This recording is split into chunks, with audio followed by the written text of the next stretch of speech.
මං හිතන්නේ මේක තමයි ලෝක ඉතිහාසයේ සිද්ධ වෙච්ච ලොකුම චොක්ලට් හොරකම. චොක්ලට් වර්ගය තමයි කිට්කැට්. මේ හොරකම් කරපු චොක්ලට් ප්‍රමාණය පීසස් වලින් ගත්තොත් පීසස් 4,13,000කට අධික ප්‍රමාණයක්.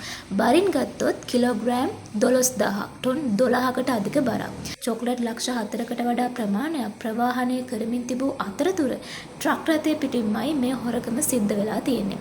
අදටත් මේ මොහොත වෙනකනොත් මේ ට්‍රක් රථයට ඒක ඇතුළේ තිබ්බ චොක්ලට් වලට ඒකේ ගමන් ගත්ත පිරිසට මොකද වුනේ කියලා කිසිදු හෝඩුවාවක් නැහැ. මේ ට්‍රක් රථය ගමන් කරමින් ඉඳලා තියෙන්නේ ඉතාලියේ ඉඳන් පෝලන්තේ වෙතට. නියමිත කාලයේදී මේ ට්‍රක් රථය තමන්ගේ ගමනාන්තයට ළඟා නොවන නිසා නිෂ්පාදන කරුවන් හොයලා බලද්දී තමයි මේගොල්ලන්ට දැනගන්න ලැබෙන්නේ ට්‍රක් රථය ඉතාලිය සහ පෝලන්තය අතර කිසියම් ප්‍රදේශයකදී මංකොල්ල කාලා තියෙනවා කියලා.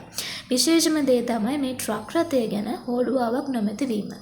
මේ සිද්ධිය සනාථ කරමින් නෙස්ලේ ආයතනය මාධ්‍ය ප්‍රකාශයක් නිකුත් කරනවා. ඒකදී ඒගොල්ලෝ පිළිගන්නවා ට්‍රක් රථය මංකොල්ල කෑමකට ලක් වෙලා තියෙනවා. ඒකේ ටොන් 12කට අධික බරකින් යුක්ත චොක්ලට් ප්‍රමාණයක් තිබුණා කියලා. ඒ වගේම ඒගොල්ලෝ තහවුරු කරනවා ට්‍රක් රථයට මොකද වුනේ කියලා ඒගොල්ලෝ පරීක්ෂණ පවත්වන බවට. කිට්කැට් එක්ක තරඟ වදින අනිකුත් චොක්ලට් සමාගම් කියන විදිහට මේක නෙස්ලේ ආයතනයේ ට්‍රික් එකක්. ඒ කියන්නේ තමන්ගේ සේල්ස් වැඩි කරගන්න මේ කිට්කැට් ආයතනය කරපු ප්‍රයෝගයක්. මේක සමහරක් පිට ඇත්ත වෙන්න පුළුවන්. මොකද යුරෝපයේ පුරා බෙදා හැරීමට සැලසුම් කරලා තිබ්බ කිට්කැට් පීසස් 4,13,000කට අධික ප්‍රමාණයක් එක පාටම නැති වුණා කියනකොට කිට්කැට් ලවර්ස්ලා පෙළඹෙනවා මේවා වඩ වඩාත් මිලදී ගන්න. මොකද මේ වගේ හිඟයක් ඇති වෙයි කියන බයට. මේ වෙනකොට දැනටමත් කිට්කැට් ඉතාමත් වේගයෙන් බිකිනි අවසන් වෙනවා කියලා තමයි යුරෝපයේ දිහාවෙන් ආරංචි වෙන්නේ.